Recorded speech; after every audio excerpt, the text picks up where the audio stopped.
Hello, Namaste, welcome to nikshala.com, one stop destination for study in Germany. તો હવે આપણે વાત કરીએ એડમિશનના રિલેટેડ. જો તમે એક સ્ટુડન્ટ છો અને તમારું 12th ફિનિશ કરી ચૂક્યા છો, ફર્સ્ટ યર સ્ટાર્ટ કરી ચૂક્યા છો, ફર્સ્ટ સેમમાં છો અથવા ફર્સ્ટ સેમ પતાવી ચૂક્યા છો અથવા તો સેકન્ડ સેમમાં છો અને સેકન્ડ સેમ પતાવી ચૂક્યા છો, કોઈ પણ સ્ટેજ પર છો તો આ વિડીયો હવે તમને રિલેવન્ટ થશે. So let's gate started. તો જો તમે ફર્સ્ટ સેમ કરી લીધું છે તો હું સલાહ આપીશ તમારે જર્મન લેંગ્વેજ શીખવાની સ્ટાર્ટ કરી દેવી જોઈએ. B1 લેવલ સુધી શીખી લેવું જોઈએ. સેકન્ડ, તમે IELTS પર ધ્યાન આપો, એમાં કમસે કમ 7 રિક્વાયર્ડ છે.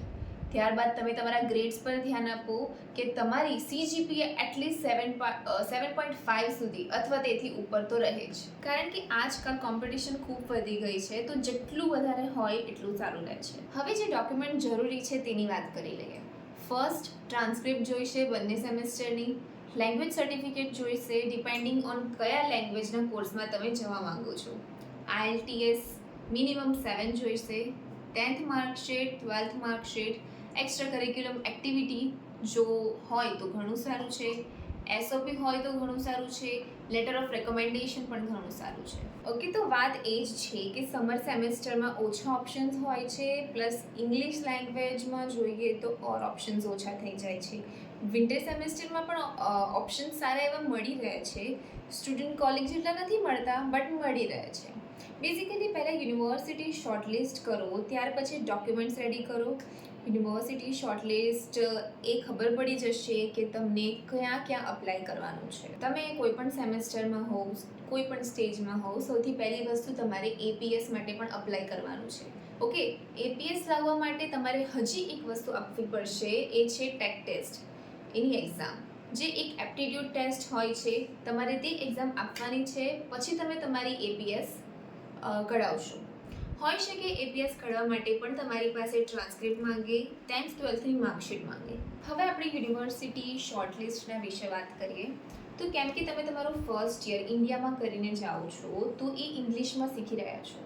દેટ ઓલ્સો મીન્સ કે તમે જર્મનીમાં તમારું બેચલર્સ ઇંગ્લિશ પ્રોગ્રામમાં જો.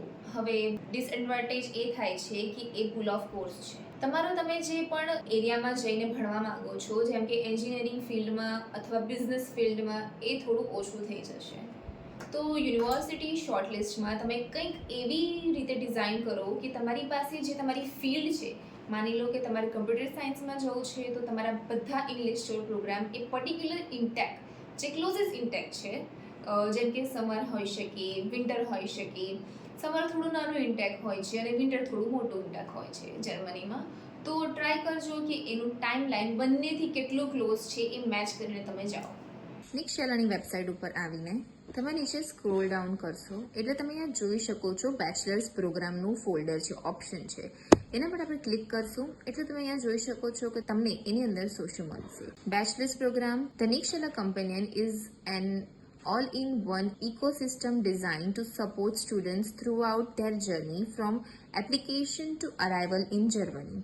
This platform provides a comprehensive roadmap, resources, and personalized guidance to ensure a smooth transition for students aiming to study in Germany. તેની અંદર તમને શું મળશે? પર્સનલાઇઝ રોડમેપ મળશે, ડોક્યુમેન્ટ મેનેજમેન્ટ મળશે, એપ્લિકેશન અસિસ્ટન્ટ મળશે, ફાઇનાન્શિયલ પ્લાનિંગ મળશે, pre and post arrival support મળશે.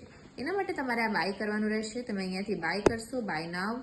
ફરી અહીંયા બાય નાવ. અહીંયા તમારે તમારી ડિટેલ્સ નાખવાની રહેશે. કન્ટિન્યુ કરીને તમે પેમેન્ટ કરી દેશો એટલે તમારી સામે તે બધા જ મેન્શન કરેલા ડોક્યુમેન્ટ છે તે મળી રહેશે. આ સિવાય નિક્ષલાની વેબસાઇટ પરથી તમે બંડલ તો પરચેસ કરી જ શકશો, પણ તમે specifically CV, cover letter, LOR, German course વગેરે પણ જો લેવા માંગતા હોવ તો નિક્ષલાની વેબસાઇટ પર તમને મળી રહેશે. નિક્ષલાની વેબસાઇટનો QR કોડ તમને મળી રહેશે. ત્યાર પછી આ અમારું ઇન્સ્ટાગ્રામ પ્રોફાઇલ છે, એઝ વેલ એઝ આ બાજુ અમારું ફેસબુક પ્રોફાઇલ છે. તમે અહીં જોઈન થઈ શકો છો.